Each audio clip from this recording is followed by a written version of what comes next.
आगामी क्रम में बढ़ते हुए हम आग्रह करेंगे मध्य प्रदेश शासन के माननीय मुख्यमंत्री डॉक्टर मोहन यादव जी से मुनिश्री का पाद प्रक्षालन करने का कष्ट करें। हम सबका ये परम सौभाग्य है कि हम सबके को ये मंगल सानिध्य मिला है। मुनिश्री प्रमाण सागर जी महाराज का मंगल सानिध्य हम सभी को मिला है। पाद प्रक्षालन मध्य प्रदेश के मुखिया, मध्य प्रदेश के माननीय मुख्यमंत्री जी पाद प्रक्षालन कर रहे हैं।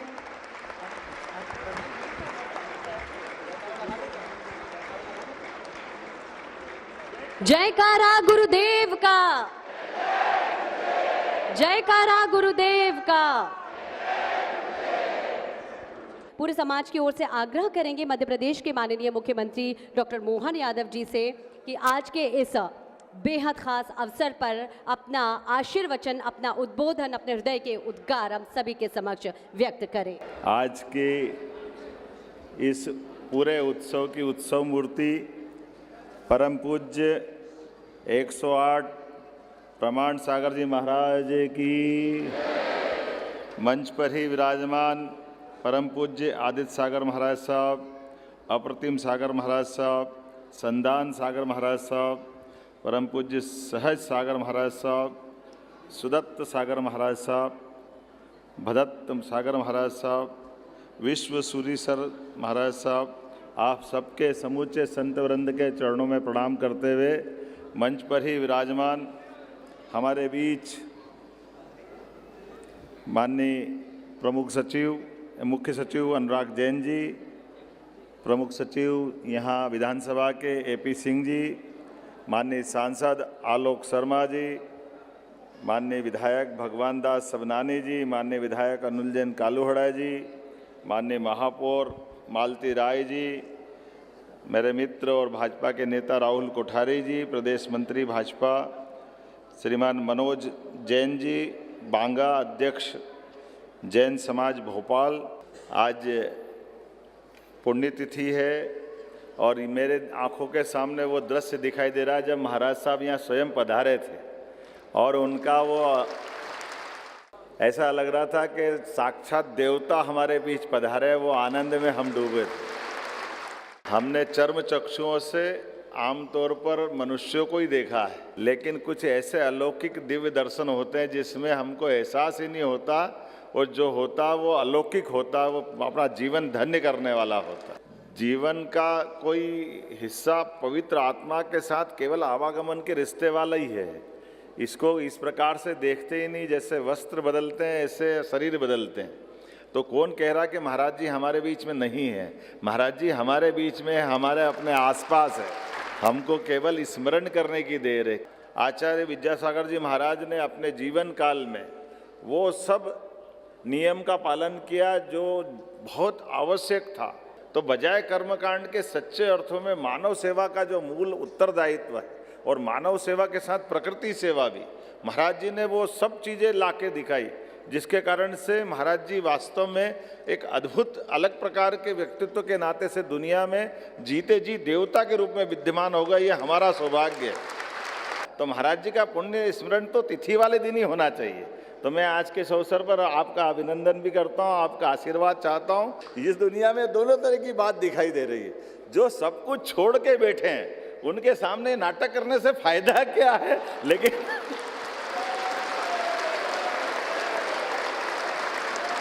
लेकिन हमने जो प्रारंभ में कहा कि ये हमारे साधु संत नहीं है, ये जीवित देवता है। जैसे बच्चों के प्रति माँ बाप का प्यार होता है, स्नेह होता है, दुलार होता है, लाड़ होता है, ये लाड़ आप लुटाते रहते हैं, हमारी नादानियों पे हंसते भी रहते हैं कि ठीक है तुम्हारी इच्छा जो कर लो, असली में तो वही जाना जा तुमको जाना है और हमको भी पहुंचाना है। मैं आपको पुनः प्रणाम करता हूं, अभिनंदन करता हूं और उम्मीद करता हूं कि आपका मार्गदर्शन सदैव मिलता रहेगा। एक बार फिर मध्य प्रदेश सरकार की ओर से मैं आपका अभिनंदन करता हूं और कुछ बातें बता देता हूं। अपने महाराज जी के स्मरण के लिए हम भोपाल में भी एक अच्छा स्थान बनाएंगे जिन पे महाराज जी की स्मृतियाँ यहाँ जुड़ी रहे।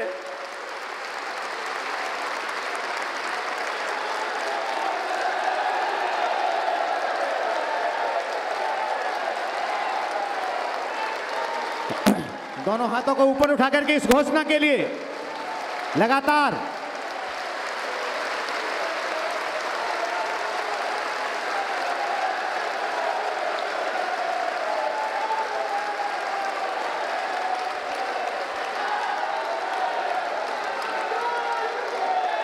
अब ओम ओम बोलिए परम पूज्य विद्यासागर जी महाराज की बहुत बहुत धन्यवाद। हार्दिक धन्यवाद माननीय मुख्यमंत्री महोदय। निश्चित ही माननीय मुख्यमंत्री महोदय अपनी भावनाओं और संवेदनाओं के माध्यम से हमारे अंदर क्या चल रहा है उसे समझ लेते हैं। और आज जो माननीय मुख्यमंत्री जी ने घोषणा की है, संपूर्ण जैन समाज कृतज्ञ है और आशीर्वाद स्वरूप माननीय मुख्यमंत्री जी के लिए हम जोरदार तालियों से, करतल ध्वनि से माननीय मुख्यमंत्री जी का धन्यवाद ज्ञापित कर रहे हैं और अभिनंदन कर रहे हैं कि आज आचार्य श्री के लिए आपने घोषणा की है कि भोपाल में भी एक बहुत अच्छा स्थान आप चयनित करेंगे। परम पूज्य आचार्य गुरुवर श्री विद्यासागर जी महाराज की जय जय जय। नवाचार्य श्री समय सागर जी महाराज की, गुणायतन प्रणेता शंका समाधान प्रवर्तक भावना योग जनक तरुणाई के प्रखर वक्ता पूज्य मुनिवर श्री प्रमाण सागर जी महाराज की, पूज्य मुनिवर श्री निर्वेग सागर जी महाराज की, पूज्य मुनिवर श्री आदित्य सागर जी महाराज की, समस्त मुनि संघ की। भारतीय संस्कृति में कहा जाता है तमसो मां ज्योतिर्गमय। हम अंधेरे की नहीं प्रकाश की उपासना करते हैं और इस संस्कृति को ज्योतित करने वाले अनेक महान विभूतियां समय समय पर प्रकट हुए, जिनने अपने व्यक्तित्व की दिव्य आभा से इस वसुंधरा को आलोकित किया। और ऐसे ही ज्योति पुरुषों में एक थे परम पूज्य गुरुदेव, जिनका आज हम प्रथम स्मृति दिवस मना रहे हैं। सब लोग कहते हैं कि गुरुदेव को गए 1 वर्ष हो गए। मुझे नहीं लगता कि गुरुदेव कहीं गए, वे दिव्य ज्योति थे, ज्योति में विलीन हो गए। आज के दिन यदि कुछ हुआ है तो केवल यही हुआ है, एक ज्योति महाज्योति बन गई। और वो ऐसी ज्योति है जिसकी आभा आज भी है। इस धरती पर भगवान ऋषभदेव हुए, श्री राम हुए, श्री कृष्ण हुए, महावीर हुए। वे इस दुनिया से में आज नहीं है कहने को, लेकिन फिर भी उनका प्रकाश आज भी सारे सृष्टि को आलोकित कर रहा है। मैं मानता हूँ जो ज्योति भगवान ऋषभदेव की थी, जो ज्योति श्री राम, श्री कृष्ण, भगवान महावीर या अन्य महान आत्माओं की थी, आचार्य विद्यासागर भी ऐसे ही ज्योति थे जो शाश्वत रहे। वो ज्योति युग युगांतरों तक ज्योतित रहेगी। ये हम सबका सौभाग्य है कि हमें उनकी इस ज्योति में ज्योतिर्मान होने का अवसर मिला है। मैं मानता हूँ कि ये वर्तमान का जो युग है, ये पुण्यशालियों का युग है। ऐसा इसलिए कि इस युग में आचार्य विद्यासागर जैसे महासंत का आविर्भाव हुआ। उनका जो व्यक्तित्व और कृतित्व रहा है, ऐसा बहुत दुर्लभ होता है। हर संत का जीवन महान होता है, लेकिन महानों में भी जो महानतम संत होते हैं, वे कई कई शताब्दियों के बीत जाने के बाद होते हैं। और ऐसे संतों में आचार्य विद्यासागर जैसे संत हुए।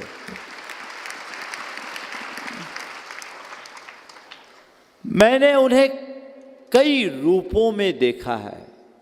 मैं इसलिए नहीं बोल रहा हूं कि वे मेरे गुरु हैं। मैं मानता हूं कि मुझे उनका शिष्य बनने का सौभाग्य मिला है, इसलिए मेरे वो गुरु हैं। लेकिन वे मेरे ही गुरु नहीं, वो तो जगत गुरु हैं। और उनके व्यक्तित्व में कुछ ऐसा वैशिष्ट है रहा जो सबको बरबस उनकी ओर आकर्षित करता था। एक बार जो भी उनके आभा मंडल में आ जाए वह उनका हुए बिना नहीं रहता। भारत में विभिन्न परंपराओं में अनेक बड़े बड़े ऋषि मुनि आचार्य मनीषी हुए।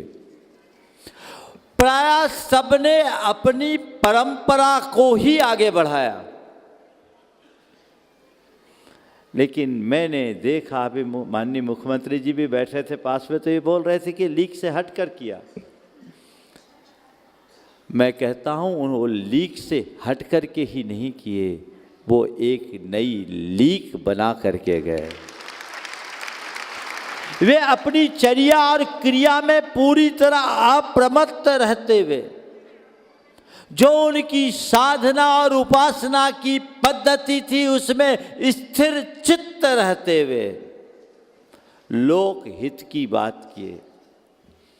मैं कहूँगा कि इस धरती पर एक ऐसे विरले संत के रूप में उनका आविर्भाव हुआ जिन्होंने आत्महित के साथ लोकहित का रास्ता प्रशस्त किया। और वो लोकहित तक ही सीमित नहीं रहे, राष्ट्रहित चिंतक बन करके जिए। और उन्होंने जो कुछ भी संदेश हम सबको दिया, मैं ये कह सकता हूं कि वे ऋषि कर्म के साथ साथ राष्ट्र कर्म में भी निरत रहे। मुझे माननीय अमित शाह जी की बात याद आ रही है, शायद वो अभी डोंगरगढ़ में पहुंचे होंगे। जब वो पहली बार गुरुदेव के पास कुंडलपुर पधारे, गुरुदेव से उनकी लगभग 28 मिनट चर्चा हुई। चर्चा के उपरांत वे मंच पर आकर अपना जो उद्गार प्रकट किए, मैं तो वहाँ था नहीं, उनके उद्गार को सुना था, वो मैं आज उद्धृत करना चाह रहा हूँ। उन्होंने कहा कि मैं गुरुदेव से इसलिए प्रभावित हूँ कि 28 मिनट की पूरी चर्चा में केवल भारत और भारतीयता की बात हुई, न संघ की, न समाज की, न संस्था की, न धर्म की। और उन्होंने कभी किसी भी राजनेता से, चाहे मुख्यमंत्री हो चाहे प्रधानमंत्री जी भी हो, 2 बार प्रधानमंत्री जी भी उनके चरणों में उपस्थित हुए प्रत्यक्ष रूप से, और संवाद तो उनका नियमित जुड़ा ही रहा, जिसे प्रधानमंत्री जी ने स्वयं सार्वजनिक रूप से कहा। पर उन्होंने कभी भी कोई भी बात की तो उन्होंने समाज की कोई बात नहीं की, उन्होंने किसी तीर्थ की बात नहीं की, उन्होंने संघ की बात नहीं की, उन्होंने केवल और केवल राष्ट्र की बात की। राष्ट्र समृद्ध होगा तो सब कुछ आगे बढ़ेगा।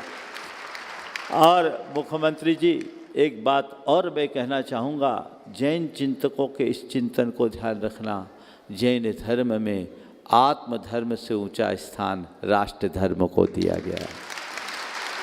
आपके संज्ञान के लिए एक बात बता सकता हूँ कि जैन मुनि की चर्या बड़ी कठोर होती है और जैन मुनि पूरे जीवन भर जैन मुनिपन को धारण करता है, लेकिन कुछ खास कारणों से यदि कोई मुनि मार्ग को छोड़ता है तो उसमें एक बड़ा कारण है, राष्ट्र को यदि उसकी आवश्यकता हो तो मुनि धर्म भी त्याग करके वो राष्ट्र की कमान संभाल सकता है।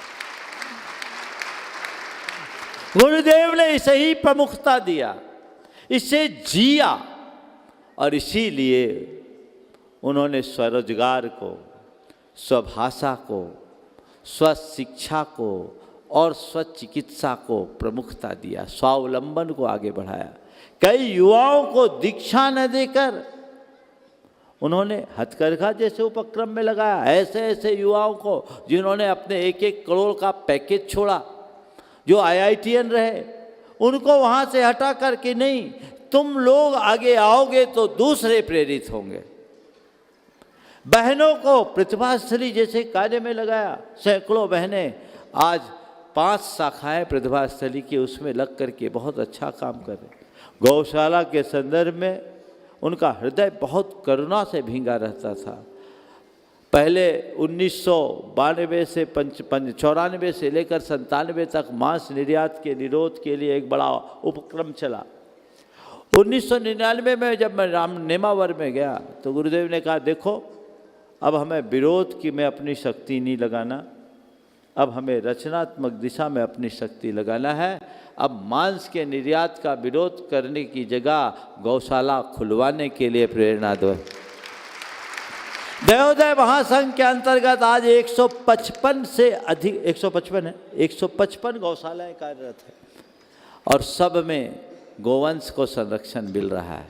मुझे ये कहने में बहुत खुशी हो रही है कि मध्य प्रदेश में जो वर्तमान के मुख्यमंत्री हैं, मेरे बाजू में बैठे हैं मोहन जी यादव, बड़े संवेदनशील, गंभीर, और इनकी एक बात मुझे बहुत अच्छी लगी कि जिस दिन इन्होंने मुख्यमंत्री की कुर्सी संभाली सबसे पहले जीव दया का काम किया और मुझे बताया गया गौशालाओं में जो 20 रुपया प्रति गौवंश मिलता था अब उसे 40 रुपया कर दिया गया। ये बहुत अच्छा कार्य, इस तरह का कार्य होना चाहिए। अभी मुझसे कह रहे थे कि हम पूरे देश को, प्रदेश को गोकुल बनाने का कार्य करने जा रहे हैं। इनका उद्देश्य है, हम अभी 18 करोड़ गोवंश की संरक्षण की योजना ये बना रहे हैं। जिस दिन ऐसा होगा उस दिन धरा धन्य हो जाएगी। गुरुदेव हमेशा एक वाक्य उद्धृत करते थे, वो भी जैन आगम का सचखंडागम धवला, उसमें आचार्य वीरसेन के द्वारा लिखित पंक्ति गौ के प्रति जैन दृष्टिकोण का उदाहरण मैं प्रस्तुत कर रहा हूँ। वो कहते थे, या श्री सा गौ, जो समृद्धि है वह गाय है, गाय के बिना कोई समृद्धि नहीं। यदि देश और प्रदेश को समृद्ध बनाना है तो गोवंश की सुरक्षा करना बहुत जरूरी है और आपने उसी की को पकड़ लिया है। गाय को संभालोगे तो सब अपने आप संभल जाएगा। गौ का एक अर्थ धरती भी है, तो गौ की रक्षा यानी धरती की रक्षा, और धरती की रक्षा में ही सबकी सुरक्षा है। ये प्रयास हम सबको करना चाहिए। तो उन्होंने जो कार्य किया हम उसकी जितनी सराहना करें उतना कम है। और यही कारण कि वे कहने को एक जैन आचार्य होने के उपरांत भी सर्वमान्य संत के रूप में प्रतिष्ठित हुए। आचार्य विद्यासागर को जब कोई जैन आचार्य कहता है तो मुझे अच्छा नहीं लगता। मुझे लगता है उन्हें जैन विशेषण से मत बांधो। वे साधक थे लेकिन वे जैन आचार्य होने के साथ साथ लोक संत के रूप में प्रतिष्ठित रहे। अभी माननीय मुख्यमंत्री जी ने अपनी चर्चा में जो बात कही, आज हम उज्जैन में थे, इनका कार्यक्रम बहुत व्यस्त था, इन्हें मालूम पड़ा महाराज जी उज्जैन आए हुए, अब इनकी नगरी थी। आगे एक दिन अचानक मालूम पड़ा मुख्यमंत्री जी आ रहे हैं। बातचीत के क्रम में मैंने कहा कि 6 तारीख को परम पूज्य गुरुदेव का समाधि दिवस आ रहा है और हम भोपाल में ही रहेंगे, बोलो क्या करना है। बोले महाराज ये तो सौभाग्य है और आप जैसा चाहे वैसा बनाने का प्रयास करें। मैंने कहा कि इस तिथि को अविस्मरणीय तिथि बनाना चाहिए और भोपाल में कोई एक ऐसा स्मारक बनाए। अभी राजस्थान सरकार ने गुरुदेव के नाम पर एक पैनोरमा नारेली में बनाने की घोषणा की और भोपाल गुरुदेव की कर्मभूमि रही। भोपाल में लंबा प्रवास भी रहा और भोपाल के विधानसभा में भी गुरुदेव यहाँ आए। आपने खुद अभी उसका उल्लेख किया और आप उसमें शिक्षा मंत्री के रूप में सहभागी भी बने। आज उनका आशीर्वाद आपको फला है कि शिक्षा मंत्री के साथ आज मुख्यमंत्री के रूप में प्रतिष्ठित हुए हैं। आज आपने जो मुख्यमंत्री की हैसियत से घोषणा की है ये बहुत ही सराहनीय है। और मैं कहता हूँ आपकी इस घोषणा से न केवल जैन समाज अपितु संपूर्ण जन समाज आपका हृदय से अभिनंदन करेगी, क्योंकि आचार्य विद्यासागर केवल जैनों के नहीं हैं, वो जन जन के हैं, वे लोक संत हैं। और मैं तो चाहूँगा कि मुख्यमंत्री जी आज की तिथि को, आप तो भारतीय तिथि को मानने वाले हैं, आज की तिथि को आप अपने ही मुख से घोषित कर दे कि ये तिथि सामान्य तिथि के रूप में ना हो, अतिथि को आपने कहा विशेष तिथि। अतिथि का मतलब जिस तिथि में कोई अतिशय हो उसका नाम अतिथि, अतिशय युक्त तिथि का नाम अतिथि। तो आज की तिथि में अतिशय है, वो अतिशय वो खुद बोलेंगे, मैं नहीं बोलूँगा, क्योंकि इनका काम है। और वह काम अभी आप अपने मुख्यमंत्री जी के मुख से ही सुने। मैं कहता हूँ अच्छे काम की घोषणा आपको करनी है तो सही मुहूर्त में कर देने का परिणाम बहुत अच्छा है। आपने अभी कहा है कि हम आचार्य महाराज का एक भव्य स्मारक बनाएंगे। अभी मुझे जानकारी मिली कि माननीय प्रधानमंत्री इसी महीने में यहाँ आने वाले हैं। मुख्यमंत्री जी, सोने में सुगंध हो जाएगा कि जो आप कराने जा रहे हो उसका शुभारंभ उनके कर कमलों से हो जाए। और यदि ऐसा कार्यक्रम आप चाहेंगे तो बन ही जाएगा। और प्रधानमंत्री जी को ये सुनने को मिलेगा तो इसे वे अपना अहोभाग्य मानकर स्वीकारेंगे, ऐसा मुझे विश्वास लगता है। और मोहन यादव जी की व्यक्तित्व की विशेषता है, ये बड़े धार्मिक हैं और धार्मिक होने के साथ साथ बड़े बिंदास भी है, बड़े खुश मिजाज जिंदा दिल व्यक्ति। जब मिलते हैं तो ऐसे ही मिलते हैं, इसलिए मैं कहता हूँ इनका नाम बहुत अच्छा रखा गया, मोहन, सबका मन मोह लेने वाले। और मैं चाहता हूँ, यही आशीर्वाद देता हूँ कि अभी तो आपने प्रदेश का मन मोहा है, आपकी योग्यता ऐसा रूप ले कि देश का भी मन मोह सके, क्योंकि धर्म, संस्कृति और संतों के प्रति समर्पित लोगों के हाथ में जब देश की, प्रदेश की कमान होती है तो देश प्रदेश में अपने आप खुशहाली आ जाती है। ऐसे लोगों के आने से खुशहाली बनेगी। और जो घोषणा मुख्यमंत्री जी को करना है वो खुद अपने मुख से करेंगे। ये एक बहुत अच्छा उपक्रम। परम पूज्य गुरुदेव हमारे बीच भौतिक रूप से भले नहीं हैं, पर ऐसी आत्माएं अजर अमर है। आज भी हवाओं में वो है, फिजाओं में वो है, हर व्यक्ति की सांसों में वो है। जब तक उनकी स्मृति है तब तक वे है। और ऐसी महान आत्माओं की स्मृति कभी नष्ट नहीं होती, यावत चंद्र दिवाकरो बनी रहती है।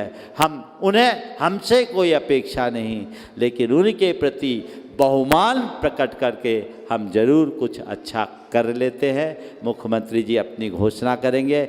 आपने अपने व्यस्ततम समय में से भी समय निकाला और बड़े उत्साह के साथ निकाला। ये आपकी श्रद्धा और गुरु भक्ति का सबल प्रमाण है। मेरा पूरे संघ की ओर से आपको बहुत बहुत आशीर्वाद कि आप ऐसे ही करते रहे और आगे बढ़ते रहे। चूँकि इनको जाना था इसलिए कार्यक्रम में मुझे भी महाराजों के बाद बोलना था, लेकिन प्रोटोकॉल आज शुरू से ही बदला है, इसलिए मैं आगे के अतिथियों से भी कहूँगा संकोच मत कीजिएगा।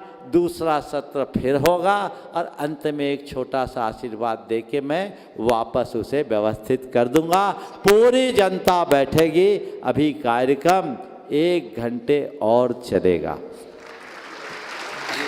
परम पूज्य महाराज जी ने स्मरण दिलाया और ये बात सही है कि आचार्य विद्यासागर जी महाराज को किसी सीमाओं में बांधे, किसी धर्म के अंदर से देखें तो गलत हो जाएगा।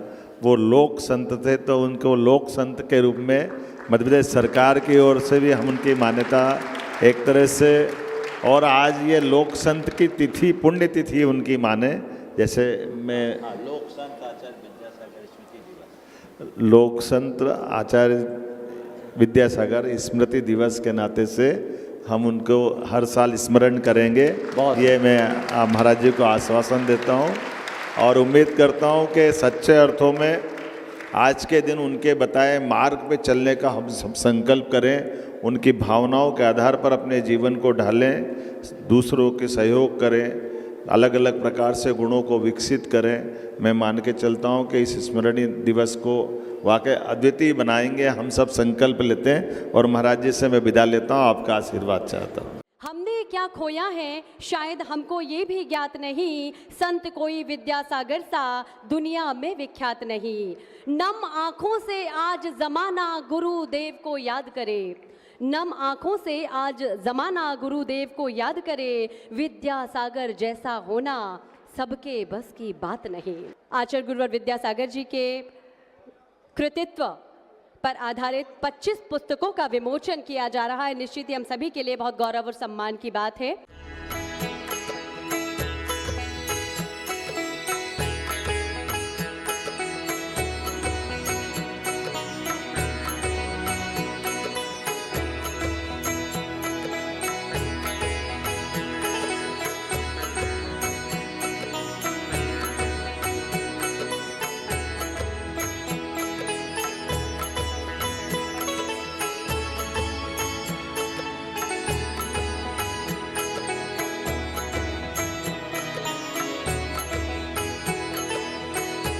संबोधन के लिए विनम्र आग्रह करेंगे श्री मनोज श्रीवास्तव, राज्य निर्वाचन आयुक्त। आप आए और कृपया आज के इस अवसर पर हम सभी को अपना संबोधन दें।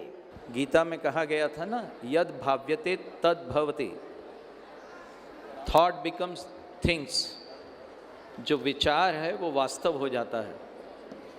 उसको इतनी अच्छी तरह से भावना योग में निरूपित करने वाले प्रमाण सागर जी, आदित्य सागर जी, समस्त मुनि संघ, सभी आदरणीय मंचस्थ साथीगण, उपस्थित मित्रों, साथियों, सबसे पहले तो मैं प्रमाण सागर जी के प्रति विशेष रूप से आभार प्रकट करता हूँ मुनि संघ के प्रति कि उन्होंने इस अवसर पर, जो कि विद्यासागर जी का कहना चाहिए कि प्रथम समाधि वार्षिकी है, उस अवसर पर मुझे बोलने के लिए आहूत करना आवश्यक समझा। मुझे लगता है कि आज के दौर में जबकि बहुत सारा आतंकवाद है और हम देख रहे हैं, जैन दार्शनिकी जो है आतंकवाद का विलोम है। आतंकवाद में हम उस व्यक्ति को भी मार देते हैं जिसको कभी हमने देखा ही नहीं था, और जैन दार्शनिकी में हम उसका भी ख्याल रखते हैं जिसको हम देख नहीं सकते।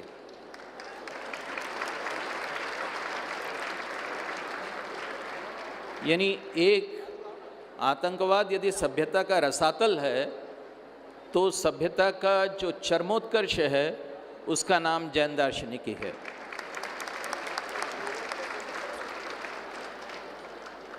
और मैं अपने आप को भाग्यशाली मानता हूँ, और मैं कहता हूँ कि हम उन कुछ लोगों में से हैं जो अपनी संतानों को बता सकते हैं, अपने बेटों को ही नहीं अपने पोते पोतियों को बता सकते हैं कि हम उस युग में थे, हम उस स्थिति में थे जब हमें विद्यासागर जी, मैं कह रहा था कि हम अपनी संतानों को, अपने पोते पोतियों को भी बता सकते हैं कि हम उस युग में थे, हम उस स्थिति में थे कि हमें आचार्य श्री विद्यासागर जी का स्नेह, सानिध्य और सामीप्य मिला था।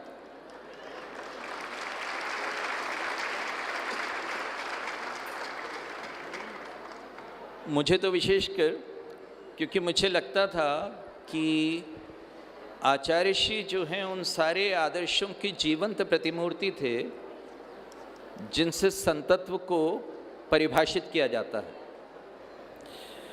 और उनसे मिलकर मुझे लगता था कि दुनिया के आगे, दुनियादारी के बहुत आगे कहीं कोई एक उच्चतर क्षितिज है, एक बृहत्तर क्षितिज है, एक आदर्श सत्ता है एक कहना चाहिए कि एक ज़्यादा परिपूर्ण ताकत है जिसके सामने हमारी सारी निराशाएं, हमारी सारी आशंकाएं, हमारे सारे भय और हमारे सारे दुस्वप्न सब के सब जो हैं गौण मालूम होते हैं।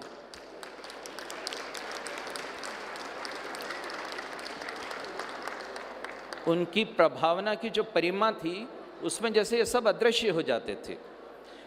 वह उनकी आत्मा का लोक था, उनकी तपस्या की ताकत थी कि जो हमारे भीतर भी एक तरह से एक उजास को, एक ऊर्जा को भर देती थी।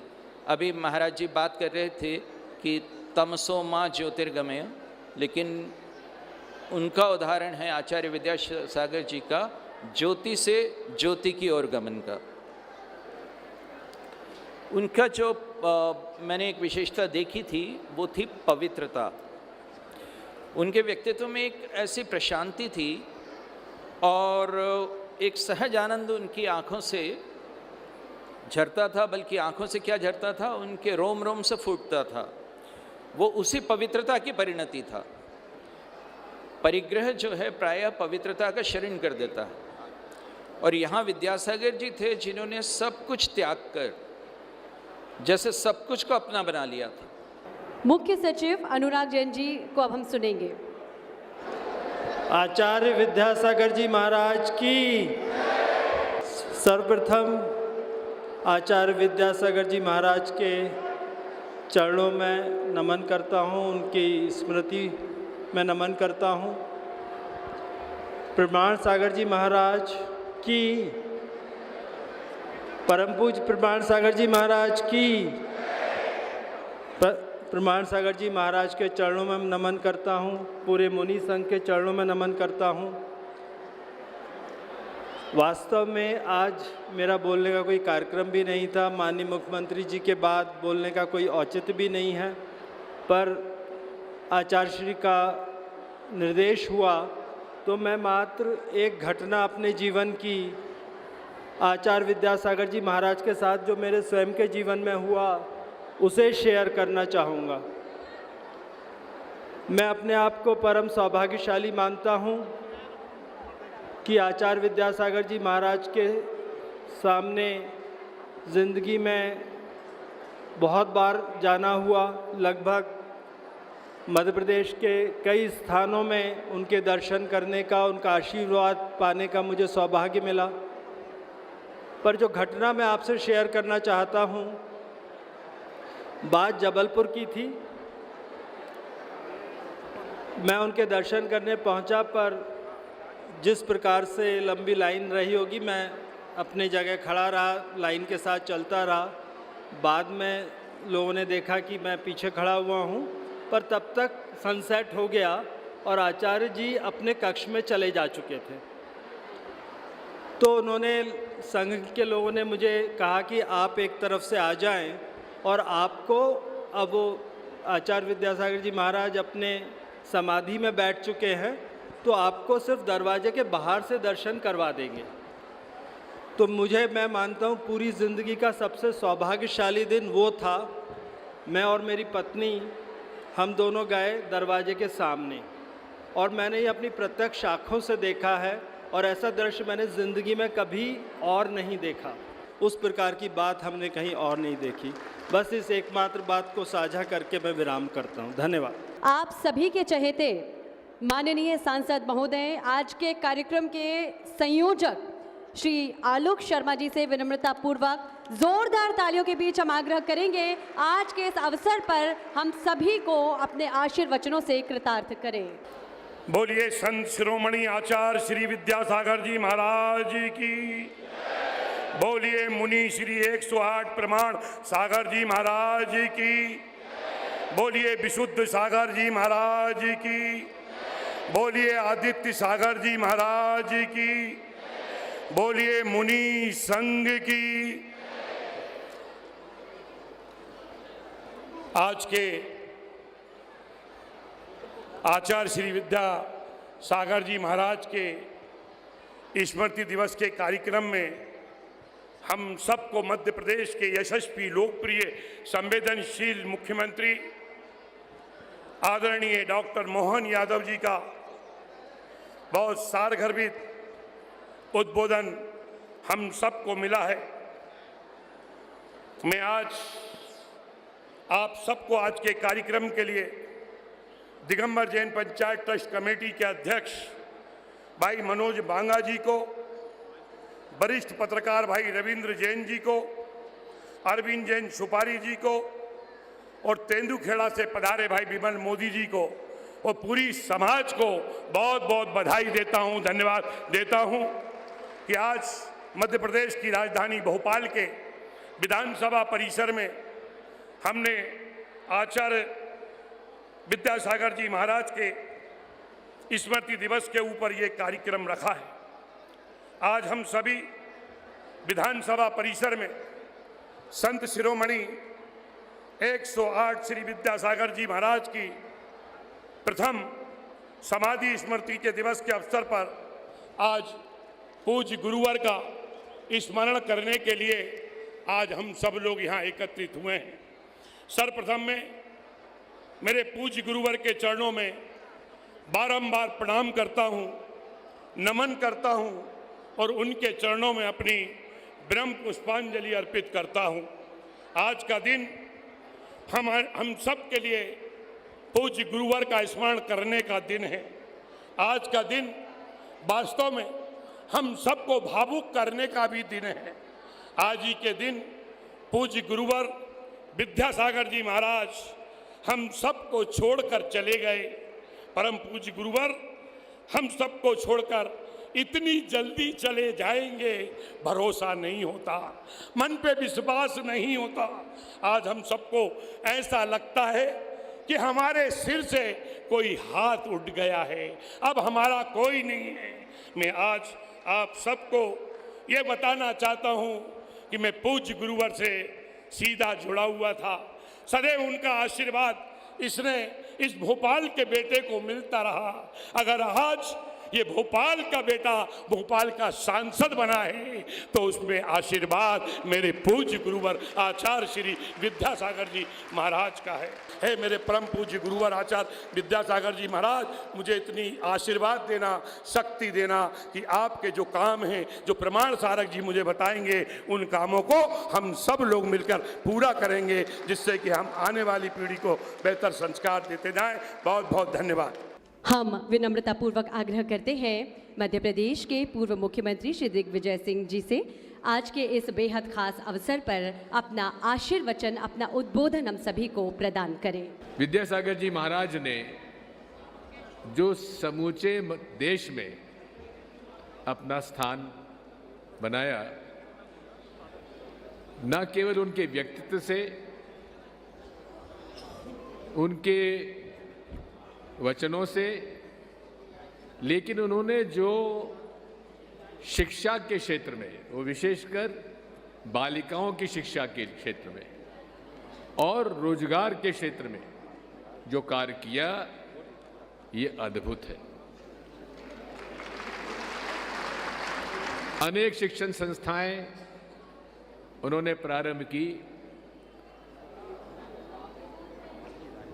उनके बोर्डिंग स्कूल चालू किए, जो आज बड़ी सफलता से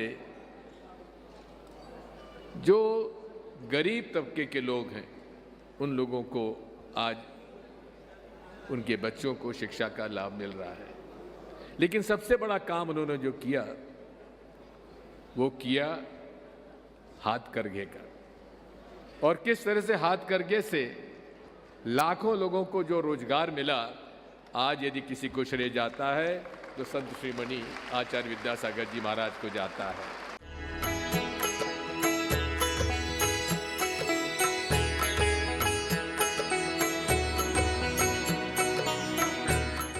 भव्य बंधु, शब्दों को कहना कठिन नहीं है, लेकिन जब किसी बड़े व्यक्तित्व के लिए शब्दों का प्रयोग किया जाता है, तब उनको कहना बड़ा कठिन हो जाता है। आज हम सबके बीच में आचार्य भगवान नहीं है, और ये बात निश्चित है कि हम भी नहीं रहेंगे। तो ये दुनिया है, यहाँ व्यक्ति तो आएंगे जाएंगे, लेकिन जिसका व्यक्तित्व महान है बस वही रह पाएगा। आज हमारे बीच में आचार्य भगवान का व्यक्ति नहीं है, लेकिन उनका व्यक्तित्व और उनके व्यक्तित्व की सुगंध भारत के बच्चे बच्चे के अंदर है। ये मैं आपसे इसलिए कह रहा हूँ क्योंकि जो उनका मायका था वो हमारा भी मायका है। जहाँ हमारा जन्म हुआ उस स्थान को आचार्य भगवान बड़ा प्रिय है। जबलपुर, वो कहती हैं जबरपुर, और अच्छे कवि ने कहा है कि जबलपुर सतना सोच समझ के फंसना। जबलपुर वाले जहाँ लग जाएं तो फिर वो छोड़ते नहीं। आचार्य भगवान के इस स्मृति दिवस पर एक बात बोलूँगा कि सबसे पहले अपन सब प्रसन्न हो जाएं इस बात को लेके कि आचार्य भगवान ने जो निर्मल समाधि और भक्त प्रत्याख्यान करके एक स्वरूप प्रकट किया है कि समाधि की उत्कृष्टता ऐसी होती है, कोई कहे कोई देखे। उन्होंने अपने व्यक्तित्व को बहुत विराट करके रखा था। मैं 3-4 विषयों पर एक चर्चा करता हूँ। एक व्यक्तित्व, एक कर्तृत्व, एक और आचार्य भगवान का अपनत्व।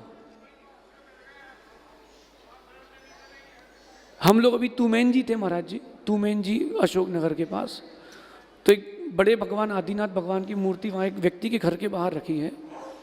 तो शुद्धि करने के लिए हम अंदर जा रहे थे, उसके हथकरघा लगा था। तो मैंने उससे पूछा कि ये क्या है? ये बोले हमारी रोजी रोटी है और ये आचार्य विद्यासागर जी की देन है, वो मेरे भगवान है। मैंने पूछा क्यों, क्या हो गया? ये तो तुम बाजार से भी ले लेते। लेकिन उसने एक बात बोली, बोले हमारे घर में कभी हफ्ते में 4 दिन चूल्हा जलता था, कभी 5 दिन, अब दिन में 2 बार जलता है।